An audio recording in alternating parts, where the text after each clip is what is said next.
Welcome back guys. स्वागत है आपका हमारे चैनल में। बात शुरू करने से पहले आपको मैं एक कहानी सुनाना चाहता हूँ। राहुल मेरा दोस्त, हाँ वही राहुल जो छोटे छोटे क्वेश्चंस लेकर हमेशा मेरे पास आता रहता है। राहुल के फादर ने एक मंथ उसे 10,000 रुपीज दिए एंड उनसे कहा कि आपको इस मंथ की सारी ग्रोसरीज लानी है एंड सारा मैनेजमेंट आपको ही करना है। राहुल तो खुश हो गया कि वाह, मेरे फादर ने मुझे एक नई रिस्पॉन्सिबिलिटी दी। उसने शांति से वो पैसे ले लिए एंड कहा कि हाँ, मैं इस पूरे महीने की ग्रोसरीज को मैनेज करूंगा।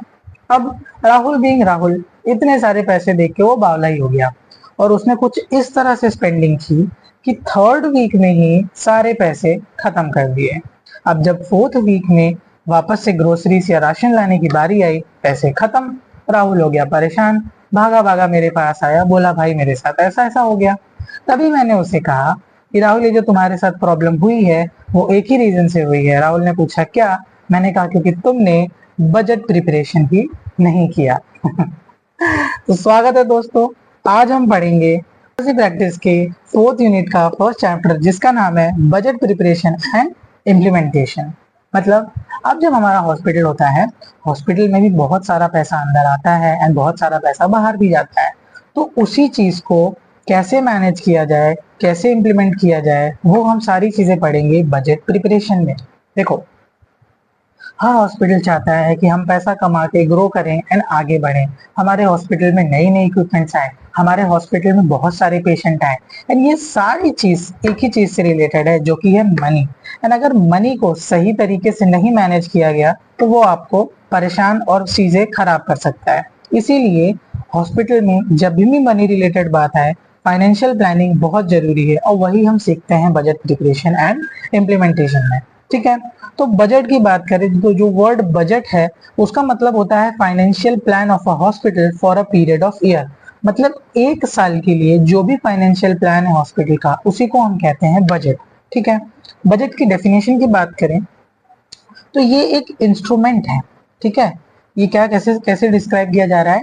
ये एक इंस्ट्रूमेंट है जिसकी हेल्प से हॉस्पिटल का एडमिनिस्ट्रेशन, मैनेजमेंट और जो गवर्निंग बॉडीज हैं वो रिव्यू कर सकते हैं हॉस्पिटल की सर्विसेज को और रिलेशनशिप देख सकते हैं कैसा जो उनको वहां पर चीजें लानी है, क्या नहीं लाना है, किन किन चीजों का ध्यान देना है, एक्सेट्रा। ठीक है, तो बजट के साथ ही वो ध्यान देके और चीजें अच्छे से इम्प्रूव कर सकते हैं। ठीक, अब हम बात कर लेते हैं ऑब्जेक्टिव्स की। क्यों क्यों बनाना है हमें बजट, क्या हमारे ऑब्जेक्टिव्स हैं? देखो, पहला ऑब्जेक्टिव है कि आप जब एक बजट बनाते हो उस बजट को फॉलो करके आप अपने हॉस्पिटल का स्टैंडर्ड्स बढ़ा सकते हो। ठीक है, आप कंपेयर कर सकते हो कि एक्चुअल रिजल्ट क्या आ रहा है विथ स्टैंडर्ड्स। अगर आपने कोई स्टैंडर्ड सेट किया कि हमें ये सारी चीजें इस मंथ तक या इस ईयर तक अचीव करनी है, तो क्या आप अचीव कर पाए या नहीं, ये आप बजट बनाकर ही देख सकते हो। आप देख सकते हो और पहचान सकते हो फ्लक्चुएशन, क्या आपके बजट प्रिपरेशन के हिसाब से आपके हॉस्पिटल में डिविएशंस आ रही हैं, क्या फ्लक्चुएशंस आ रही हैं, वो चीजें आप देख सकते हो, उस डिविएशन को एनालाइज कर सकते हो। जो एक रिस्पॉन्सिबल पर्सन होता है वो बजट को हमेशा यूज करता है and Rahul being a responsible kid, उसने बजट नहीं बनाया। Details to determine whether the proposal is economically feasible and realistic. हमें हमारे बजट के अनुसार ही पता चलता है कि अगर कोई पर्टिकुलर पर्सन हमारे पास नया आइडिया, नया प्रपोजल लेके आ रहा है तो क्या वो करने लायक है, क्या वो सही में हो पाएगा। ये चीजें हमें हमारे बजट के अनुसार ही पता चलेंगी। अगर आप एक सालाना बजट बनाए रहोगे, उसमें अपने सारे खर्चों को बांटे रहोगे, तो आपको पता चलेगा कि हम कितना रिस्क ले सकते हैं, कहाँ पे एक्स्ट्रा मनी खर्च कर सकते हैं और कहाँ हमें पैसा बचाने की जरूरत है। Okay, to monitor the hospital financial activities. Definitely जब आपके पास एक बजट रहेगा तो आप देख सकते हो कि हॉस्पिटल में क्या एक्टिविटीज हो रही है, पैसा कहाँ आ रहा है, पैसा कहाँ जा रहा है, कहीं वेस्ट तो नहीं हो रहा, कहीं पैसा फंस तो नहीं रहा है। Then to estimate the cost of completing objectives and identifying the purpose. आप सारे ऑब्जेक्टिव्स को कंप्लीट कर सकते हो एंड जो भी पर्पस प्रपोजल आपको मिल रहा है उसको आप आइडेंटिफाई कर सकते हो। ओके, अब बात कर लेते हैं advantages of budget planning. Budget plan करके हमें क्या क्या फायदे होते हैं? वही एक बेटर फाइनेंशियल प्लानिंग देखने के लिए मिलती है, हम बेटर फोकस कर पाते हैं और decision making on the management. हमें पता चल जाता है कि हमें किस चीज पे काम करना है, किस चीज पे काम नहीं करना है। Effectively manage the financial aspects of the hospital, जो भी पैसा रिलेटेड काम है हॉस्पिटल का उसमें हम इफेक्टिवली मैनेज कर सकते हैं। Expose the reason of over expenditure, जब आप बजट बनाते हो तब आपको पता चलता है कि आप एक्स्ट्रा पैसे कहाँ खर्च कर रहे हो। जब आप बजट बनाते हो तो आप हॉस्पिटल की प्रायोरिटीज पे जो चीजें जरूरी है उन पे स्पेंड करके अपने हॉस्पिटल को और इम्प्रूव करते हो।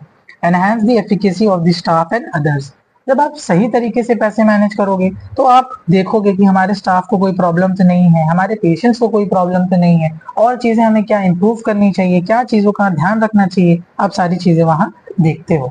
देन बात करूं अगर बजट प्रिपरेशन की, तो दो टाइप के बजट हम बनाते हैं। एक शॉर्ट बजट जो 2 साल तक के रेंज में होता है, एक लॉन्ग टर्म बजट जो 5 से 10 साल के बजट में 5 से 10 साल के ईयर्स में हम उसे डेवलप करते हैं। ओके, अब देखो डिवीजन ऑफ बजट कि बजट को हम डिवीजन कैसे कर रहे हैं। पहला इनकम अकाउंट और रेवेन्यू अकाउंट, दूसरा expenditure accounts, and lastly asking for the capital investment. मतलब बजट को कैसे डिवाइड कर रहे हैं, पहला इनकम जो हमारे पॉकेट के अंदर आ रहा है, ठीक है, income.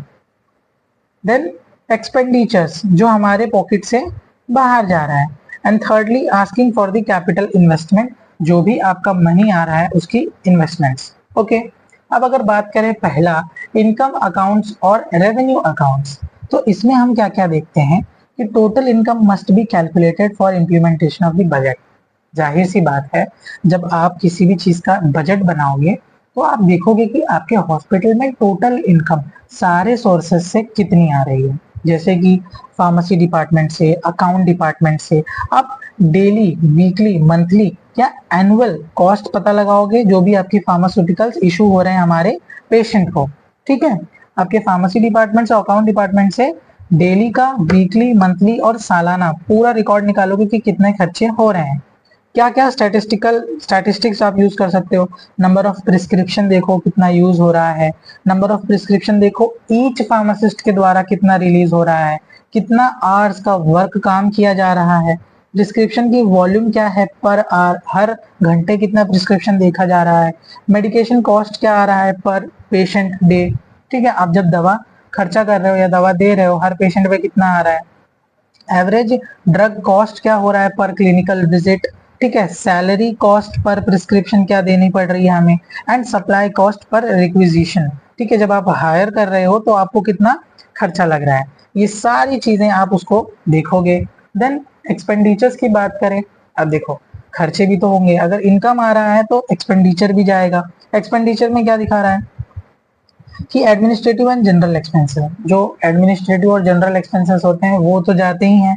Professional care of the patient, जब अच्छे प्रोफेशनल्स को आप हायर करोगे तो उनको अच्छी ट्रीटमेंट देने में भी कॉस्ट लगती है, उसका expense. Out patient and emergency expenses, miscellaneous expenses, और भी बहुत सारे छोटे मोटे खर्चे हो जाते हैं, उन चीजों को भी आप देखेंगे। देन एक्सपेंडिचर अकाउंट्स में ये सारी कैटेगरी दिखाई जा रही हैं। क्या बताया जा रहा है, खर्चा होता कहाँ है हॉस्पिटल का, मेन पैसे जाते कहाँ है, बाहर कहाँ, यहाँ तो ऊपर हमने देखा कि आते कहाँ से, अब देख रहे हैं जाते कहाँ से। सैलरीज और वेजेस, आप तनख्वाह दोगे आपके एम्प्लॉयज को, वहां से सप्लाईज एंड मटेरियल जो भी आप चीजें मंगाओगे हॉस्पिटल में, उसमें ड्रग एंड फार्मास्यूटिकल एक्सपेंसेस, सबसे मेन कॉस्ट तो यही है, जो भी फार्मास्यूटिकल्स चीजें आप मंगाओगे, ड्रग।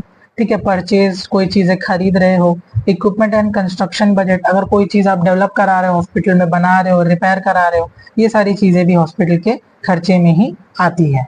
ठीक है, इन सारी चीजों को थोड़ा डिटेल में देखें तो वही चीजें, सैलरीज एंड वेजेस, बैकअप रखना पड़ता है हर एम्प्लॉयमेंट के लिए जो फुल टाइम या पार्ट टाइम काम कर रहे हैं। ठीक है, expenses for supplies and material, chief pharmacist responsible होता है, और फाइनल बजट जो है इन्हीं को बनाना होता है, इनको शो करना पड़ता है actual cost of the material. If the budget is figured then the previous figure was the same and the previously prepared budget will be prepared।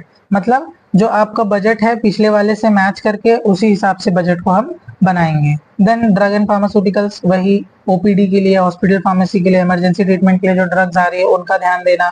Purchase expenses, cost of prescription, outside pharmacy से क्या खर्चा आ रहा है वो।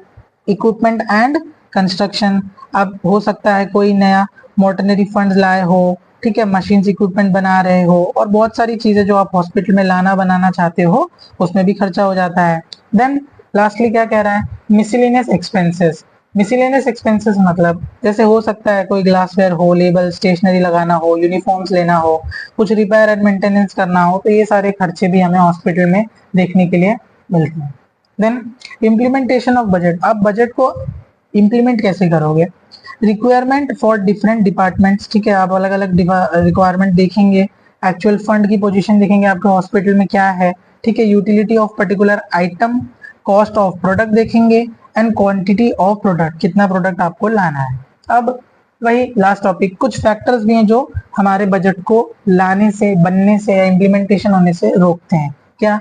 Local condition and compulsion, आपकी local condition क्या है, कैसा माहौल चल रहा है, वो मैनेजमेंट पॉलिसीज, हो सकता है कुछ हॉस्पिटल की मैनेजमेंट पॉलिसी अलग हो जो आपके प्रपोजल्स को ठुकरा रही हो। कॉन्फिडेंस ऑफ हायर अथॉरिटी, अगर कोई प्रपोज कर रहा है कि हमें ये वहां पे करना चाहिए, ऐसे करना चाहिए, तो जो हायर अथॉरिटीज हैं उनमें वो सारी चीजें देखेंगी, उनको कॉन्फिडेंस आना चाहिए कि क्या हम ये कर सकते हैं। And ability of higher authorities, अगर आप प्रपोज कर रहे हैं एंड उनकी एबिलिटी है, वो चाहेंगे तो होगा, ना चाहेंगे तो नहीं होगा।